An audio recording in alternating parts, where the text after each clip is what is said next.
Romanos, capítulo 10. Eu vou ler com vocês inicialmente os versículos de 1 a 4, tá bom?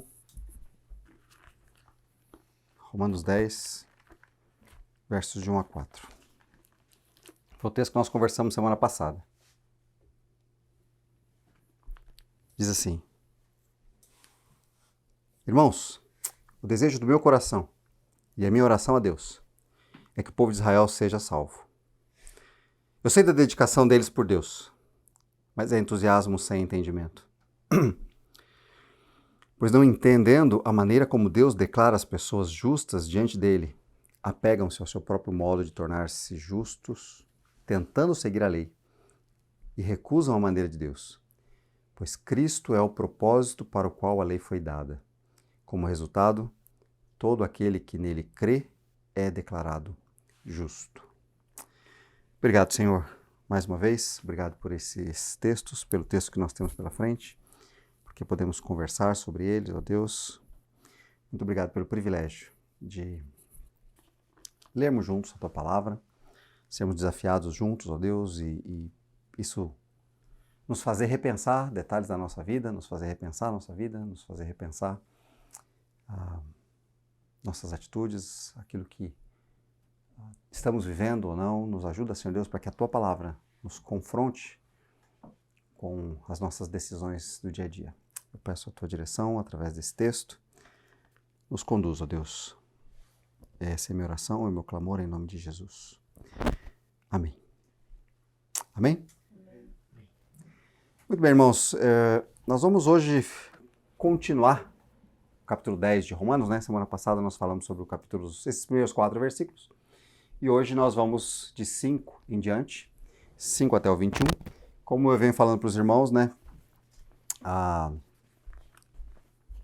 Nós estamos aprendendo nesses 3 capítulos, capítulo 9, 10 e 11, diretamente, o apóstolo Paulo está falando sobre o povo de Israel, e ele pergunta, alguém provavelmente tinha perguntado para ele no capítulo 9, lá ele fala, e o povo de Israel?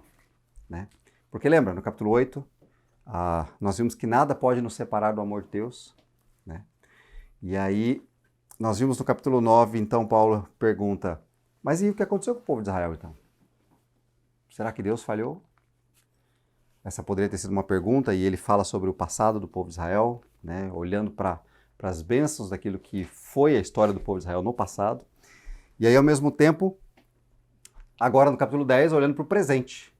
O povo de Israel no presente de Paulo e o povo de Israel no presente nosso, inclusive, continuando na história, né?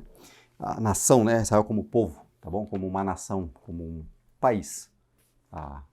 Um povo como nós, como nós temos os nossos, né? E aí o apóstolo Paulo fala que o desejo é que eles fossem salvos, né? Mas infelizmente isso não acontece, e aí eu quis só citar o texto que nós vimos na semana passada, né? Porque eu oro por eles, eu sei da dedicação que eles têm. Eu sei da dedicação que eles têm por Deus, mas eu sei que essa dedicação deles é vazia. É um entusiasmo sem entendimento. Ok? Versículo 3. Pois não entendendo a maneira como Deus declara as pessoas justas diante dele, eles apegaram-se ao seu próprio modo de se tornar justos, tentando seguir a lei. E recusam a maneira de Deus. Então, eles não entenderam a maneira de Deus, seguiram sua própria maneira, rejeitando então a maneira de Deus, de alguém ser declarado justo. Eles acharam que eles sabiam como resolver isso, né? E é interessante, irmãos, porque o apóstolo Paulo está falando do povo de Israel, mas ele mesmo era assim, né? E eu quero ler esses textos com vocês, tá bom? E a gente pensar um pouquinho sobre o apóstolo Paulo como um judeu e como um judeu depois convertido, tá bom? Então vamos lá, Atos capítulo 8.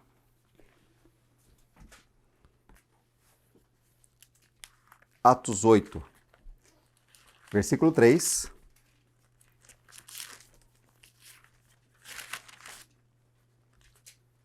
Alguém quiser ler, pode ler. Atos 8, verso 3.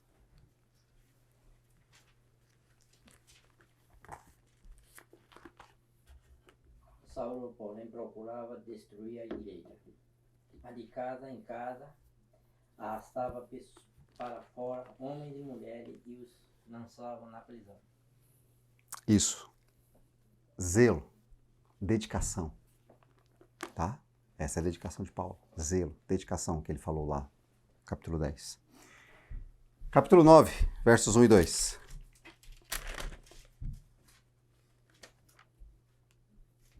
Outra pessoa que quiser ler, pode ler.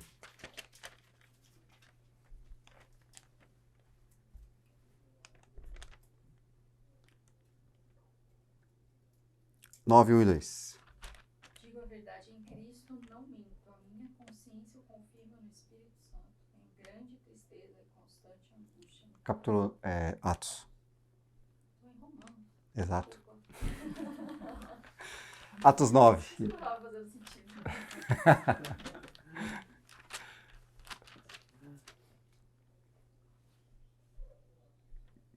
Quem está aberto aí pode ler. Enquanto isso, Saulo ainda respirava ameaças de morte contra os discípulos do Senhor. Dirigindo-se ao sumo sacerdote, pediu-lhe cartas para as sinagogas de Damasco, de maneira que, caso encontrasse ali homens ou mulheres que pertencessem ao caminho, pudesse levá-los presos para Jerusalém. Isso. Essa era a dedicação de Paulo. Ele estava tão incomodado com esse grupo, seguidores de Cristo, que ele pediu cartas para que onde ele encontrasse gente que falava disso aí, pudesse levar para a prisão, né? Pudesse prender, pudesse castigar. Filipenses, capítulo 3, versículos 5 e 6.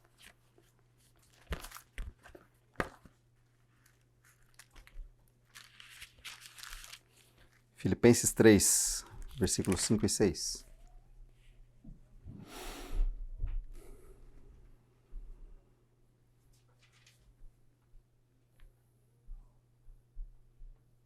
Quem achou pode ler.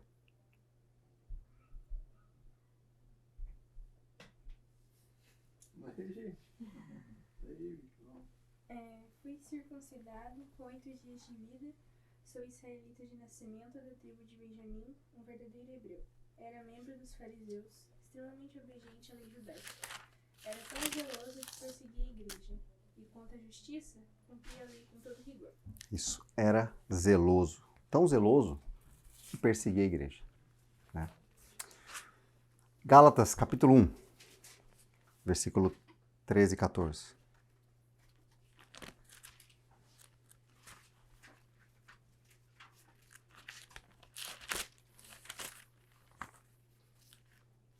Gálatas 1, 13 e 14.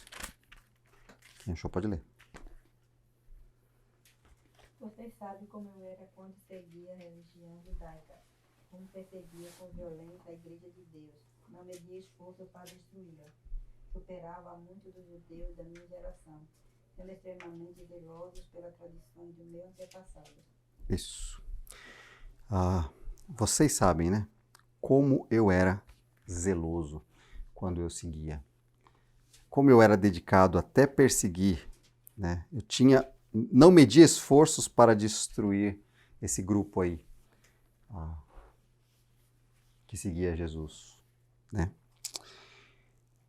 E é interessante a gente lembrar, esse é Paulo, ou esse foi Paulo, a história dele. Isso não apaga a história dele. Essa foi a história dele. Ele lembra da história dele. Mas por que ele lembra da história dele? A gente pode ir para Filipenses, então, capítulo 1, versículo 20.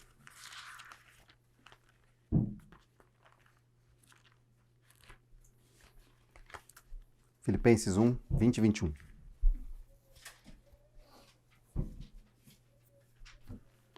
Aguardo ansiosamente e espero que em nada serei envergonhado. Ao contrário, com toda a coragem de sempre, também agora, Cristo será engrandecido no meu corpo, quer pela vida, quer pela morte. Porque para mim o viver é Cristo e morrer é lucro. E aí a gente pergunta, o que aconteceu entre esse Paulo anterior e esse Paulo que estava preso por causa desse Jesus? E aí ele faz uma afirmação tão radical, tão dura, toda a minha vida, né? Tudo que tem, né? O quê? Tão veemente, tão forte, tão direta. Né? Para mim, o viver, tudo o que eu fizer nessa vida é Cristo. E o morrer é lucro, por quê? Porque eu encontro com Cristo. Então, para mim, tudo é Cristo. Esse mesmo Cristo que eu persegui. Né? E é interessante que quando Paulo encontra com Jesus lá na estrada de Damasco, Jesus fala para ele, por que você me persegue? E é interessante porque oficialmente Paulo estava perseguindo os discípulos de Jesus. Estavam perseguindo a igreja, aqueles que se diziam cristãos, aqueles que seguiam a Jesus, os ensinos de Jesus. Mas Jesus diz, por que você me persegue? Houve uma transformação aqui, irmãos. Paulo foi dessa mesma forma. Dedicação a Deus. Um entusiasmo profundo, um empenho, sem entendimento. Tentando seguir a própria maneira, rejeitando a maneira de Deus. Até que em um determinado momento, é claro, houve uma transformação, os olhos dele se abriram, os olhos dele se abriu, e ele pôde entender quem era Jesus. E ele creu em Jesus Cristo, ele entendeu que as forças dele não podiam fazer nada, então ele está escrevendo isso para os irmãos, e a gente está vendo isso aqui em Romanos, no capítulo 10, ele está falando do povo de Israel. Eu quero ver com vocês, então, a continuação aí, né? E uma pergunta que eu fiquei me fazendo enquanto eu lia esses versículos de 5 até 21, olhando para a vida de Paulo, Paulo escrevendo sobre os judeus no presente dele e no nosso. E aí eu fiquei me perguntando, quem sou eu no processo de salvação? Conforme eu li o texto, eu ficava pensando, quem sou eu no processo de salvação? Quem era Paulo no processo de salvação? Você tem o Paulo do passado, perseguidor, zeloso, sem entendimento, que seguia seus próprios caminhos. E você tem uma transformação que aconteceu, e agora você tem um Paulo que é mensageiro dessa mensagem que ele mesmo perseguia, desse Cristo que ele mesmo perseguia. Né? Então ele foi de alguém perdido, distante de Deus, para alguém que foi transformado e agora vivia a sua vida, dedicava a sua vida a compartilhar essa mensagem que ele mesmo perseguiu. Houve algo, esse processo da salvação na vida de Paulo, a gente pode ver. A pergunta para nós hoje é, olhando para essa história de Israel, e a gente aprende com a história de Israel, né? E é isso que eu tenho colocado para os irmãos, a gente aprende com a história do povo de Israel, porque isso reflete muito do nosso coração. Quem sou eu no processo de salvação? E eu quero ler com vocês os versículos de 5 a 7. Antes de entrar no versículo 5 aí, eu vou ler o 4, tá bom? Pois Cristo é o propósito, ou na maioria das versões diz, pois Cristo, o fim da lei é Cristo, para a justiça de todo o que crê, né? Pois Cristo é o propósito para o qual a lei foi dada, como resultado, todo aquele que nele crê é declarado justo. Irmãos, a lei, ela apontava e ela mostrava e ela deveria levar as pessoas até Cristo. Né? Ele cumpriu a lei perfeitamente. E é isso que ele vai dizer. Por que quis voltar no versículo 4? Porque Paulo vai citar Moisés aqui agora. Ele vai citar Moisés, ele vai citar texto de Levítico e texto de Deuteronômio, da lei. Então, ele diz assim, versículos de 5 a 7. Moisés escreve que o modo, lembra que ele falou antes do modo? O modo pelo qual a lei tornava alguém justo exige obediência a todos os seus mandamentos. A todos. Mas o modo pelo qual a fé torna alguém justo diz, não diga em seu coração quem subirá ao céu para trazer Cristo para a terra. E não diga quem descerá ao lugar dos mortos para trazer Cristo de volta à vida. E aqui, irmãos, é interessante porque ele está citando dois textos. Ele está citando Levítico e Deuteronômio. Para mostrar que Moisés disse lá no passado, né? Se você quer ser justificado pela lei, se você quer ser declarado justo pela lei, você tem que cumprir ela inteirinha, sem falhar nenhum. Sem falhar nenhuma vírgula. Então o que ele está dizendo? Ninguém consegue. Só quem conseguiu cumprir isso foi Jesus. Ninguém consegue. Então não tem jeito, não tem como.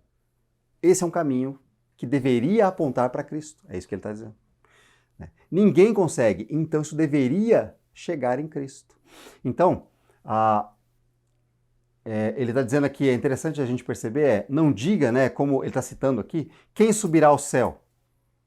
Que esforço você pode fazer para ir até o céu e trazer Cristo para nós? Ou a salvação. Ou que esforço você pode fazer para ir lá cavar e tirar Jesus dos mortos? Nós não temos essa capacidade, é isso que Moisés está dizendo. É isso que Paulo está dizendo, citando Moisés. Nós não temos essa capacidade. Nenhum de nós tem. E é isso que ele estava dizendo sobre o povo de Israel. Eles não entenderam essa questão da lei, que eles não tinham essa capacidade. Eles continuavam achando que eles poderiam se tornar justos por meio da lei. Cadê? Perdi. Cadê o texto? Aqui. O seu próprio modo de se tornar justos, tentando seguir a lei, achando que isso era que ia fazê-los se tornar justos diante de Deus. Buscando o seu próprio esforço, buscando a sua própria a capacidade. E aí, quem sou eu, pensando sobre isso, quem sou eu no processo de salvação? Será que eu estou tentando fazer tudo certo para que Deus me abençoe? Acho que esse é um pensamento hoje muito comum. Se eu fizer tudo certo, Deus vai me abençoar. Então depende do meu esforço, da minha habilidade de fazer tudo certo para que Deus me abençoe. Se a coisa não está indo bem na minha vida hoje, é porque eu não estou fazendo alguma coisa errada. Esse é o pensamento, mas Paulo está dizendo, não é pela minha capacidade. Não é. Porque se fosse, Deus nunca me abençoaria. Se fosse pela capacidade do povo de Israel de ser salvo, ele nunca seria. Se fosse pela nossa capacidade de ser salvos, pela nossa habilidade, pela nossa força, pela nossa bondade, sei lá, pelo nosso jeitão, nós nunca seríamos. E é isso que Paulo está dizendo. Paulo está dizendo, o modo pelo qual a fé torna alguém justo diz, não diga em seu coração, não ache lá no fundo do seu coração que você pode. Não ache isso. A fé diz, não faça isso. Porque você não vai conseguir. Em que estágio? Quem sou eu nesse processo? Onde eu estou nesse processo? Aqui ele descreve o povo de Israel, da época dele e de hoje, seguindo o seu próprio modo de tentar ser salvo. Ok? Mas ele continua. Versículo 8. Diz assim, na verdade, então, não diga em seu coração, a mensagem da fé diz, não pense no seu coração que você pode. Versículo 8, na verdade ela diz, a mensagem está bem perto, está em seus lábios e em seu coração, ele está citando mais uma vez Moisés. E essa mensagem é a mesma que anunciamos a respeito da fé. Se você declarar com a sua boca que Jesus é o Senhor e crer em seu coração que Deus o ressuscitou dos mortos, será salvo. Pois é crendo de coração que você é declarado justo e é declarando com a boca que você é salvo. Como dizem as Escrituras, quem confiar nele jamais será envergonhado. Nesse sentido, não há diferença entre judeus e gentios, uma vez que ambos têm o mesmo Senhor, que abençoa generosamente todos que o invocam. Pois todo aquele que invocar o nome do Senhor será salvo. Irmãos, é desafiador o apóstolo Paulo dizendo aqui, né? Tanto para os israelitas quanto para nós, lembrando a gente aqui, lembrando os irmãos de Roma, ali da igreja de Roma, né? A mensagem está bem perto. Está em seus lábios e no coração, não está na sua habilidade, não está na sua capacidade. Ela vem de Deus, com a graça de Deus, com a bondade de Deus. E aí ele fala, essa palavra que Moisés disse ao povo de Israel lá atrás, é a mesma que nós vamos anunciar, e nós estamos anunciando a respeito da fé. Que aí entra esse texto que os irmãos conhecem.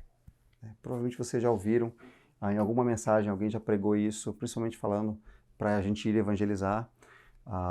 Se você declarar com a sua boca que Jesus é o Senhor e crer em seu coração que Deus o ressuscitou dos mortos, será salvo. E aqui, irmãos, de fato, o que Paulo está dizendo é a salvação não é aquilo que eu posso fazer, mas ela vem, né, desse processo de eu creio, eu confio, eu entrego a minha vida a isso. E eu afirmo isso. Então, essa ideia de falar e crer é uma declaração que vem lá do coração, que vem lá de dentro, né? Que vem da sua crença, que vem da sua fé. Eu acredito mesmo nisso, eu confio mesmo nisso. Confio no quê? Que Jesus é o Senhor, que Jesus é Deus, que Ele é quem Ele disse que Ele era. O único Deus, Ele é Deus. E crer que Deus o ressuscitou dos mortos, isto é, Ele é Deus, Ele veio em carne, morreu e não ficou morto. Deus o ressuscitou. E essa ressurreição, né, nós vemos Paulo falando isso em outros textos, principalmente lá em 1 Coríntios, ele fala como que a ressurreição de Cristo fala sobre a nossa salvação, né? Mostra que Deus aceitou o sacrifício pelo nosso pecado. A ressurreição de Cristo nos comprova, é o selo que comprova que a oferta foi aceita e nós fomos perdoados. E nós fomos limpos. Então, se você crê nisso e confia nisso, que Jesus é o Senhor e que Ele veio à terra, morreu por nós e foi ressuscitado, como nós vimos lá em Isaías, você será salvo. Quem confiar nele jamais será envergonhado. Então, percebe que a nossa crença, irmãos, é muito mais do que simplesmente dizer eu acredito em Jesus, acredito que ele veio, que ele andou aí na terra e tudo mais. A nossa crença tem a ver com eu confio nisso. Isso é a única coisa que pode me trazer salvação. Sem isso, já era. Não tem outra coisa. Não é Jesus e eu vou fazer tal coisa, vou participar da igreja, vou fazer reuniões. Não é isso que me salva. É simplesmente eu confio plenamente que é Jesus, quem Ele é, o que Ele fez por mim. É isso que me salva. Não sou eu, não é minha capacidade, não é minha habilidade. E aí ele vai dizer que então, nesse sentido, não tem diferença entre judeu e gentil. Ambos é pela fé, pois é o mesmo Senhor, é o único Senhor. E ele falou isso aqui, citando Moisés e a lei. Ele está dizendo, o povo de Israel rejeitou. Era a mesma orientação, só que eles não entenderam. Eles seguiram seus próprios caminhos. Tem o mesmo Senhor que abençoa generosamente todos que o invocam, pois todo aquele que invocar o nome do Senhor será salvo. E é interessante, isso é uma outra citação de um outro profeta, Joel, capítulo 2. Ele cita esse texto falando sobre o fim dos tempos, sobre a salvação. Né? Todo que invocar o nome do Senhor será salvo. É o mesmo texto que Pedro usa quando ele prega lá no Pentecoste. Né? E é um desafio para nós lembrarmos disso. O que é que nós cremos sobre Cristo? O que é que nós cremos sobre Cristo? Quem sou eu no processo de salvação? O que eu acredito de verdade sobre Jesus? O que eu acredito, quem eu acredito que Jesus é de verdade, irmãos? Percebe o que Paulo fez? Paulo, ele partiu de perseguidor, ferrenho, dedicado, devotado, né? Sem medir esforços. Ele acordava de manhã e planejando como eu vou prender ou matar alguns desses que seguem a Jesus, porque eles estão fazendo uma bagunça no mundo.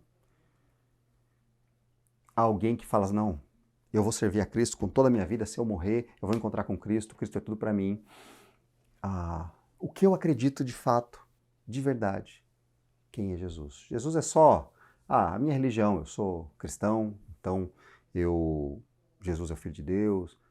Eu só sei falar isso ou, de fato, quem é Jesus para mim? Que diferença isso faz na minha vida? Na de Paulo foi uma transformação profunda. na minha e na sua? E na daqueles que estão perdidos? Que diferença faz? Quem é de fato Jesus? De fato, Jesus é a única salvação? Ou é uma das possibilidades? O que eu acredito sobre isso? De verdade, profundamente. Quem eu sou nesse processo? Como eu estou nesse processo de salvação? E continuando aí nos versículos, né? Versículo 14 em diante. Todo aquele que invocar o nome do Senhor será salvo, mas como poderão invocá-lo se não crerem nele? Como crerão nele se jamais tiverem ouvido a seu respeito? E como ouvirão a seu respeito se ninguém lhes falar? Como alguém falará se não for enviado? Por isso as Escrituras dizem, como são belos os pés dos mensageiros que trazem boas novas. Nem todos, porém, aceitam as boas novas, pois o profeta Isaías disse: Senhor, quem creu em nossa mensagem? Lembra desse texto? Senhor, quem creu em nossa mensagem? Isaías disse isso lá no capítulo 53, versículo 1, que nós lemos no começo do culto, falando sobre o servo, o Cristo, o que viria e sofreria e morreria e levaria os nossos pecados. Senhor, quem creu em nossa mensagem? E aí você lembra da multidão perguntando para Jesus, a multidão de israelitas perguntando para Jesus, Jesus, por que o Cristo deveria morrer se ele vai viver para sempre? E é interessante que ele cita esse texto, João cita esse texto. Senhor, quem creu em nossa mensagem? Porque esse texto aponta para o fato que vem depois. Versículo 17. Portanto, a fé vem por ouvir, isto é, ouvir as boas novas, ouvir o evangelho a respeito de Cristo. Mas eu pergunto, o povo de Israel ouviu de fato a mensagem? Sim, eles ouviram. Sua mensagem chegou a toda a terra e suas palavras alcançaram os confins do mundo. Volto a perguntar, será que o povo de Israel então entendeu? Sim, eles entenderam, pois já no tempo de Moisés, Deus disse, provocarei seu ciúme por meio de um povo que nem sequer é nação. Provocarei sua ira por meio de gentios insensatos, ou por meio de um povo insensato. E mais tarde, Isaías se pronunciou com ousadia, fui encontrado por aqueles que não me procuravam. Revelei-me àqueles que não perguntavam por mim. E a respeito de Israel, porém, ele disse, o dia todo abri meus braços para eles, mas foram desobedientes e rebeldes. Irmãos, é interessante, né? Porque essa expressão que é citado lá de Isaías, quem creu em nossa mensagem, mostra que nem todos creram. Na verdade, mostra inicialmente ali que o povo de Israel rejeitou. É assim que ele termina. O último versículo, né? Foram desobedientes e rebeldes, não creram, não aceitaram, rejeitaram. É claro, alguns creram, como Paulo, por exemplo. Mas o povo, como povo, foram desobedientes e rebeldes. Rejeitaram a forma de Deus, o jeito de Deus, o caminho de Deus. Quem sou eu no processo de salvação? Será que eu aceito aquilo que Cristo fez por mim? A mensagem, o evangelho de verdade? Será que eu estou rejeitando na minha fala ou na minha prática de vida? Será que eu rejeito o que Cristo fez por mim no processo da minha salvação? Será que eu compartilho isso? Porque outro texto que a gente costuma ouvir bastante nas pregações sobre missões e sobre evangelismo é como poderão invocá-lo se não crerem nele? E como crerão nele se jamais tiverem ouvido a respeito dele? E como ouvirão a seu respeito se ninguém lhes falar? E como alguém falará se não for enviado? Por isso as Escrituras dizem, quão belos são os pés dos mensageiros que trazem as boas novas. Quão alegre é o povo quando chega um mensageiro trazendo boas novas. Né? Que alegria é quando chega um mensageiro trazendo boas notícias. E é interessante isso, porque faz sentido, irmãos. Paulo saiu da fase de perseguidor, foi transformado. E o povo de Israel, ele vai falar, o povo de Israel ouviu também, mas rejeitou. Agora, Paulo diz, eu vou pregar aos gentios, que não ouviram, mas estão ouvindo. Eu quero pregar a eles, porque como eles invocarão se eles não conhecem? Se eles não creem? Mas como eles vão crer se eles não conhecem? Como eles vão conhecer se ninguém falar para eles? É uma sequência lógica, faz sentido. Isso serve para nós também. Como é que as pessoas ao nosso redor que não conhecem, que rejeitam a Cristo, vão invocá-lo se eles não creem nele?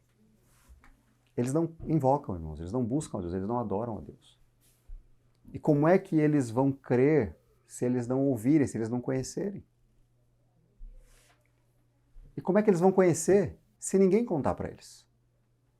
Assim como alguém contou para você um dia. E como é que você vai contar para eles se você não for lá? Não sair e for contar para eles? Que alegria vai ser para eles se você for um mensageiro de boas notícias. Dizer, você está perdido, mas há solução. A única solução. Se é isso que de fato você acredita acerca de Cristo, né? Nós aprendemos, eu falei semana passada, nós aprendemos com a história do povo de Israel, tanto passado quanto o presente, e como isso representa a nossa própria dedicação, nosso próprio coração. Como muitas vezes a gente foi rebelde, a gente viveu desobediência, e fala dessa transformação, né? Olhando para isso tudo, irmãos, olhando para esse texto de Romanos, capítulo 10 inteiro, né? Especificamente hoje, de 5 a 21, pensando em onde eu estou no processo de salvação, algumas coisas que eu aprendo, que eu queria destacar para vocês. 4 coisas. Eu aprendo com a história do povo de Israel que eu posso estar vazio, mas dedicado. Um religioso dedicado. Alguém, assim como o apóstolo Paulo foi, empenhado, firme, ativo, porém, sem entendimento. Vazio. Vivendo simplesmente de atividade ou de religiosidade. Isso pode estar acontecendo. Isso acontece nas igrejas. Paulo está falando especificamente do povo de Israel, mas a gente vê hoje nas igrejas, as pessoas se acostumam a vir à igreja, a estar nos cultos, a participar das atividades, as pessoas se acostumam e vivem vazias. E esse é o desafio para nós. Será que nós vivemos assim? Nós temos que aprender com a história. Segunda coisa é que é possível também estar vivendo então só de aparência, dentro daquilo que a gente falou, da história do povo. É possível então eu aprender o jeito certo de fazer. Eu sei como é. Eu sei as palavras. Eu estou acostumado. Mas é só aparência, na verdade. Isso não mudou, isso não transformou o meu coração, pensar sobre quem é Jesus de verdade para mim. A terceira coisa que eu penso sobre esse texto, olhando para esse texto, é que Deus foi bondoso através da pessoa que Ele usou para compartilhar a salvação para mim. Para mim, compartilhar a salvação, tá certo? Irmãos, Deus foi bondoso comigo, quando de alguma forma Ele levou o Evangelho até o Brasil, até o sul de Minas Gerais. Lá no interior, lá na cidadezinha lá com 20 mil habitantes. E Ele levou o Evangelho lá e usou uma pessoa para compartilhar comigo, trazer as boas novas. As boas notícias de que eu estava perdido e podia ser salvo. E aquilo transformou a minha vida. Completamente. Isso me trouxe outra perspectiva de vida. Como olhar para a minha vida. Deus foi bondoso comigo fazendo isso. E quarto, eu posso ser um instrumento dessa mesma bondade. Se eu creio, se eu entendo quem é Jesus, o que Ele fez por mim, eu também posso ser esse mensageiro de boas notícias. Posso não, devo, é o que o texto diz. Devo ser esse instrumento de boas notícias ao mundo, aqueles que estão perdidos. Só que nós precisamos acreditar que a Bíblia está dizendo é verdade. Nós precisamos acreditar que as pessoas sem Jesus realmente estão perdidas. Porque se eu não acreditar nisso, eu vou achar, não, deixa ela seguir o caminho dela, eu não crio problema, tá tudo certo, ela vai se encontrar um dia, se ela for fiel no caminho que ela está seguindo lá, ela vai chegar onde ela deve chegar e tá tudo certo. Se a Bíblia está dizendo a verdade, e se eu acredito no que a Bíblia está dizendo, as pessoas seguindo sem Cristo, elas estão condenadas e mortas. Elas estão perdidas. Elas não têm esperança. Elas estão sem Deus no mundo. Elas não têm esperança de vida. E nem no futuro. Não tem. Elas vão botar a esperança dela em qualquer outra coisa. Tá bom? Então, o que eu acredito vai transformar o modo como eu lido com essa questão. Se eu entendo isso, eu posso ser um instrumento da bondade de Deus. Ok? Algumas coisas para a gente pensar durante essa semana. Eu coloquei 3 coisas aí para a gente pensar. Mas é um pensar reflexivo, né? Pensar mesmo, avaliar, né? Trazer para minha mente e ficar mastigando essa ideia, ok? Pensar sobre a minha salvação. Eu sou salvo? Sou salvo mesmo? Eu fui salvo do quê? A minha vida, será que ela seria diferente sem essa salvação? Será que de fato a minha vida seria diferente da que ela é hoje? Ou ela seria exatamente igual? Ou a salvação não mudou nada da minha vida hoje, não faz diferença nenhuma? Então eu preciso avaliar isso sobre a minha salvação. Que diferença entender isso ou saber disso fez ou faz na minha vida, né? Eu preciso refletir. Segunda coisa para a gente pensar é no resultado dessa salvação. Se eu sou salvo mesmo, então eu tenho um relacionamento com Cristo. Será que eu estou desenvolvendo esse relacionamento com Cristo? Se eu estou, como eu estou desenvolvendo esse relacionamento com Cristo?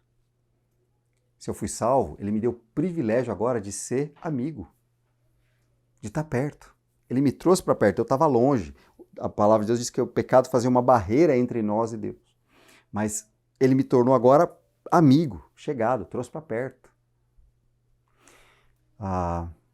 Eu estou desenvolvendo esse relacionamento que eu tenho, o privilégio que Ele me deu. Eu não conquistei isso, Ele me deu. Será que eu estou desenvolvendo? Se eu estou desenvolvendo, como que eu estou fazendo isso? Como que eu desenvolvo esse meu relacionamento com Cristo? Isso é pessoal, isso é individual, isso é seu, isso é de cada um de nós. E terceiro, pensar na vida. Qual é o propósito da minha vida?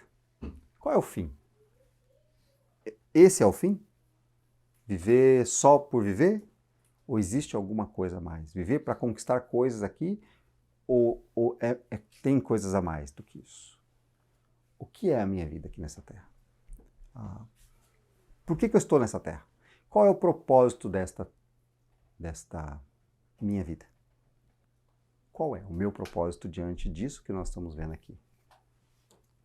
Diante do que Paulo viveu, e o que ele está nos desafiando através da história, passado e presente, até aqui, do povo de Israel. Vamos orar.